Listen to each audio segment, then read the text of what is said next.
My name's Sam, and this is Pilgrim Pit Stop, a podcast about following Jesus through life's highs and lows. Most of the episodes are conversations about following this incredible, demanding, forgiving man. Some are adventures I've had following him, and others are reflections on the Bible, faith, and spirituality. Why not subscribe and join me on the journey? Here's a little clip of what's coming up in today's episode. You know, if I die tomorrow, Jesus will raise up a better YouTuber. You know, I am not essential. All right, let's go.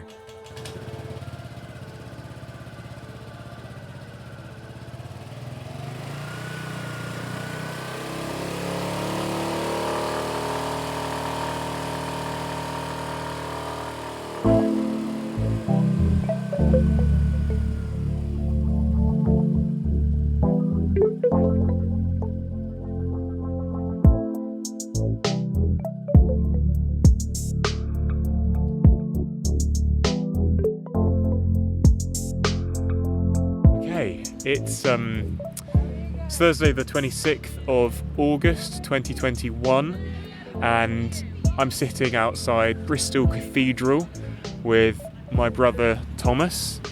What are we doing? Why are we doing this? Yeah. What's about to happen? So we're doing a little walk to Bath, about 16 miles, isn't it? Yeah. Along a disused train line, or a train line that was decommissioned. Okay, we're at the start of the Bristol to Bath railway path. We've got a kind of sculpture that we're standing underneath at the moment that commemorates the start of this route. Kind of twisted metallic trees. And should we begin? Yeah, let's go. Right. First few steps. Let's do this. So at some point this is going to become a disused railway line, I think, but no sign of that at the moment. We're sort of in a park at the moment. I feel like train lines are often the most direct way to get into a city, aren't they? Yeah. More direct than roads even, because they literally they're almost entirely straight and they just cut right through, you know, right past people's backyards, right into the heart of the city. And we're obviously doing that in reverse. We're walking away from Bristol, so it's becoming a bit more suburban now, and we've just stayed on this very straight path following the old train line. Been on it about half an hour now, and yeah, it reminds me of kind of, it's like it's a well-trodden route, you know what I mean, like those old pilgrimage routes or trade routes, you know, that everyone would be going along. Yeah. It's like the path has been set for us. We're not coming up with our own way. There were parts of the Scotland pilgrimage we did where we were very much, you know, carving out our own path. There wasn't a path on parts of Mull, and we were just scrambling through the undergrowth trying to work out a path. But here the path is very much prescribed and we're just following it.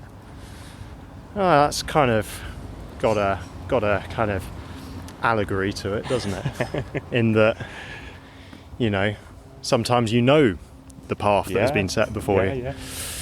And that can be daunting if it entails difficulty, but you know what has to be done.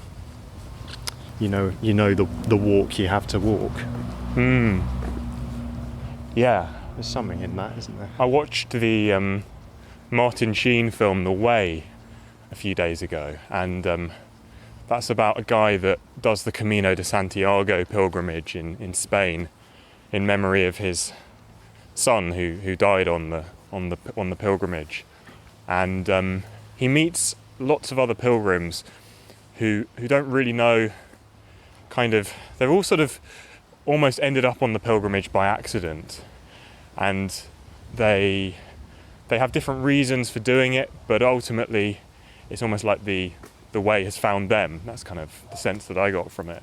And maybe there is something in that idea of a pilgrimage, is that we don't always know fully why we're doing something, or but we just know that it's the right thing to do, and we know that there's a kind of trajectory forwards. Certainly my understanding of faith is that it is a relationship, that faith in Jesus is actually about relationship with him, and that it's about coming and and not not kind of not pretending that everything's going really well, just being with him and being in the presence of God.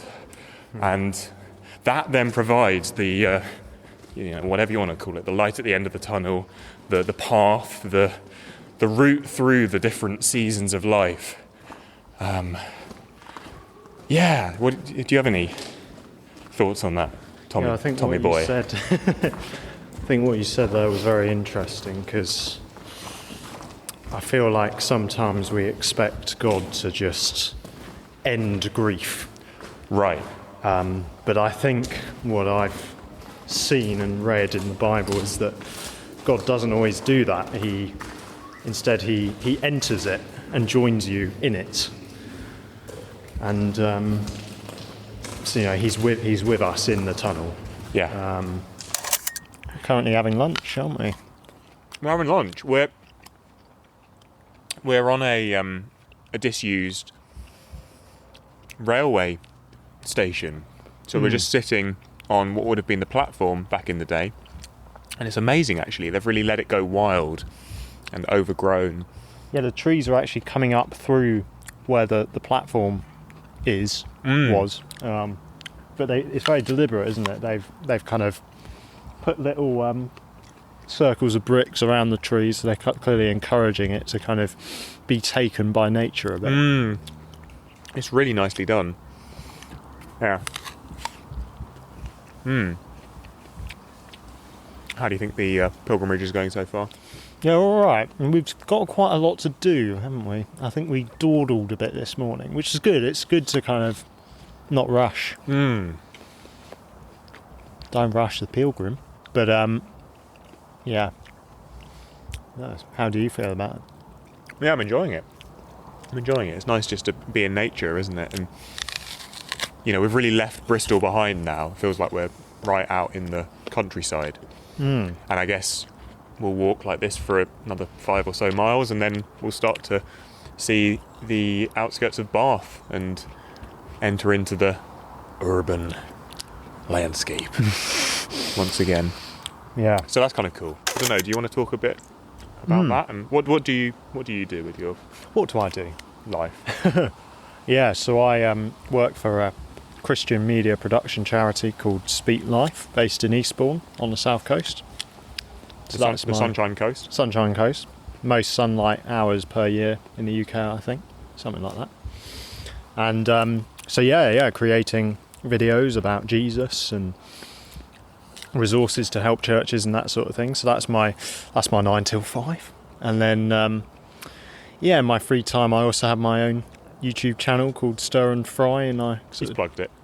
Oh well, I like just that. Rolled so easily off the tongue, but I'm sorry. Yeah, you can cut that out if you want. We help each other, don't we? So in my free time I kind of do some videos and looking at sort of film, kind of pop culture and Jesus, sort of film reviews and stuff. Looking at the theology of film. So I guess my free time and my job is filmmaking. I'm very into. And YouTube, specifically YouTube, which strikes me as a medium where your kind of success, quote unquote, is very, very visible, isn't it? It's very much down to how many views you're getting and how many likes and comments and how long people are watching the videos for, and you can see all of that data, can't you? Yeah, which is both a blessing and a curse, I think. So how does that affect you if say you're going through a season where maybe the views aren't coming in to the same degree, or people aren't quite responding to the videos in the way that you would like? How do you deal with that? Well, I think what I'm trying to learn, what I have been learning is that isn't a problem, and that actually there's a problem if I care too much about how many views I'm getting, that would suggest to me that I'm doing it for the wrong reasons. So, you know, my channel's been going several years, quite slow growth, but you know, that's okay. I think it's okay to try and do things in the thumbnails and stuff to kind of, you know, to make them eye-catching, and kind of you are trying to you do want to kind of make things that people will engage with, and I think that's okay. But I think you can go too far and kind of find your value in how many people you reach, and I think that's dangerous. So I try to do it, and I fail a lot, I think, but I do try to do it to honour Jesus, and if it's a very slow growth, that, you know, that's fine, or no growth, you know, that's okay. I think I'm becoming more comfortable with that, but I think I've definitely gone through seasons of finding too much of my worth in how well my YouTube channel does. Yeah. I don't know if you found that with what you do. Yeah, well, yeah, because this last year I've started a graphic design business, basically. So that's been amazing. You know, it's been something that I've been passionate about for a long time, and have done graphic design in lots of different contexts. But to actually be starting my own freelance business, Pilgrimage Design, it just feels... The hypocrisy in this episode is palpable. But I echo what you're saying, because that maybe to a lesser degree, but you know, you can really measure your kind of success, again, quote unquote, based on things like how many clients you're getting, obviously how much money you're making. And again, this, for me, it's been kind of a slow growth this past year, but I'm actually really proud of the work that I've been putting in, and feel like I'm building things that are going to pay back in the future. Can I ask you a controversial question? Yeah, go for it. This podcast, sort of a hobby you do, I suppose, and it's something you enjoy doing. But I suppose that could also become a thing that, you know, you're looking at the analytics and... Sure. Sure. Do you ever find that there's a temptation to, you know, get too much value from how many listens you're getting? And 100%. I was definitely at the start of doing this podcast, I was pretty obsessed with that stuff, and I think, yeah, over time you just become maybe a little bit more numb to it, and sounds quite negative, doesn't it? Or maybe not numb to it, but you just feel a little bit less like it actually makes a difference, really. It kind of, obviously you want people to listen, you want people to respond, but yeah, I don't want my meaning to be caught up in that. And same with the design, you know, I do that because I love it, and I want it to be a profession that I can take with me. You know, as you know, love travel, and I'm exploring living abroad longer term, and I want a career that I can pack up into my rucksack. That was always the reason for going freelance, and but it's a journey, and I think like our generation in particular, we maybe struggle with this thing a bit more than our parents do, for example, who are quite entrepreneurial. There's this kind of entrepreneurial spirit, you know, and you've got, you know, people like Gary Vaynerchuk and you know, all sorts of creators who have made it basically in social media and different platforms, and that you can kind of fall into the gospel of Gary V. Like I think a lot of people, and maybe I've sort of dabbled with this as well, is something very compelling about what people like that say. You know, mentors who say that if you just hustle and put in the work, and you know, just keep on doing it, and never, you know, don't worry about your social life, just pile into your career, and you're going to make it, you're going to be really successful, and it can be quite a compelling vision, but I think it's actually deeply unhealthy. And more and more I want to have a kind of holistic view of work, and then that goes back to what we were saying about seasons. So that means that then if there's a drought season in my career, I then don't feel like my identity is in question. I don't feel like, you know, it's undermined everything that I stand for and who I am as a person. Equally, when things are going really well, when there's a real season of success and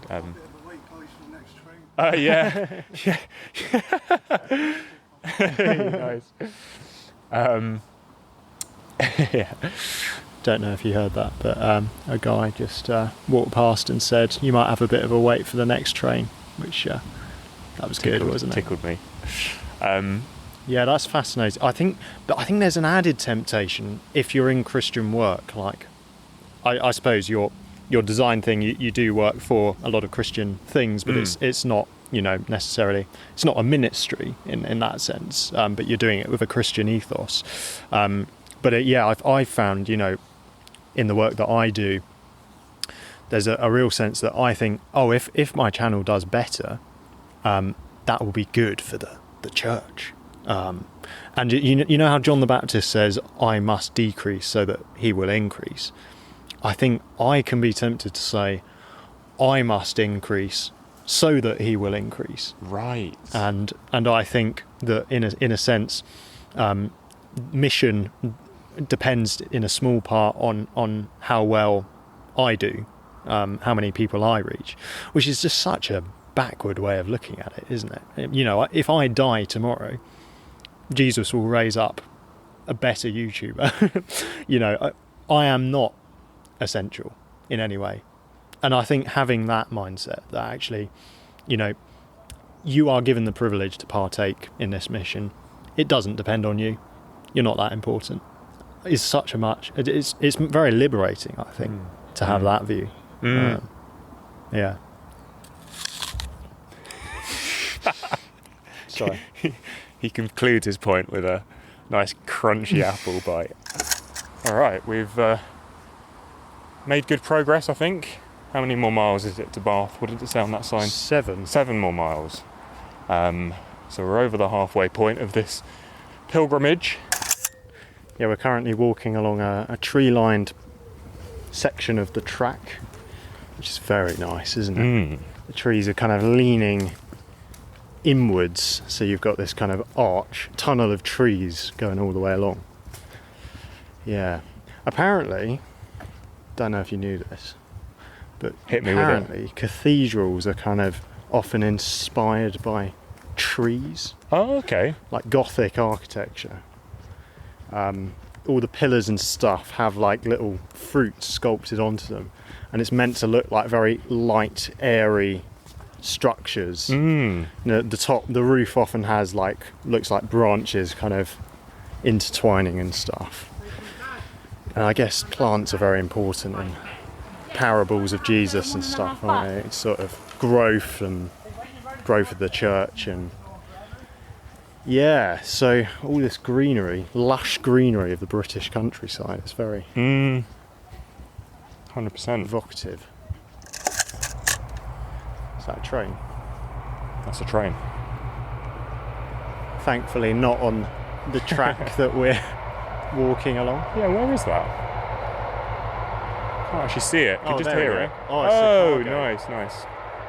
Yeah, so we're walking kind of parallel to the actual in-use train line. Is this interesting content? I don't know.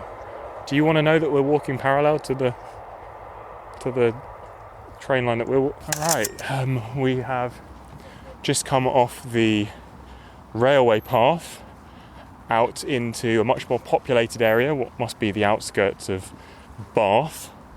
And I think that sign back there said that we were 2 miles away from the city centre. So into the kind of closing moments of this pilgrimage. Yeah, it's been a nice day, right? Yeah, absolutely.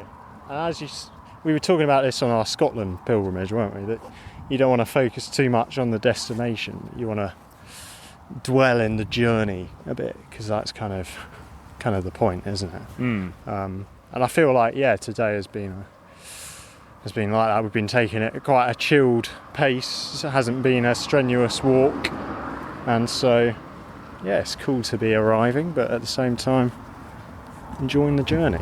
Absolutely. Enjoying being with you as well. Oh, stop it. It's been a really lovely day, and good to kind of reflect on this past year, I mean, like you say, the Scotland pilgrimage was pretty much exactly a year ago. Yeah, gosh. We were finishing it about a year ago, so... And that was in between lockdowns, wasn't right. it? So really interesting to reflect on the last year and the different seasons of this past year. It's been a tough time in many ways, as it has, I'm sure, for many people listening, for both of us. Mm-hmm. But also, I think we've learned a lot, and I think hopefully it's been a time of spiritual growth. Oh, there's a dead crow. Oh. That's sad. You didn't have to point that out to the No, listeners, but I think it's important. It's kind of relevant. Yeah. You know, spiritual growth sometimes comes with a dead crow. Well, it's just gone 6:30, and the sun is starting to set, and we're standing looking out over Bath Abbey, which is a really beautiful church. It's hard to believe it's not a cathedral, really. It's huge. It's absolutely huge and very ornate, and apparently a lot of it was literally dreamt up by the bishop at the time. He received a kind of a vision in his dream of what it should look like, and so I think the west side is largely as a result of that dream. It's a very, very beautiful church to end this pilgrimage. Yeah, it's weird just going from one big kind of university city to another in a single day, passing through a lot of rural areas. It's like, it's, even though, we did it all on foot, it's like we got on a train, isn't it, and popped out in Bath. And I think it's been good to chat and enjoy God's creation, hasn't it? Absolutely.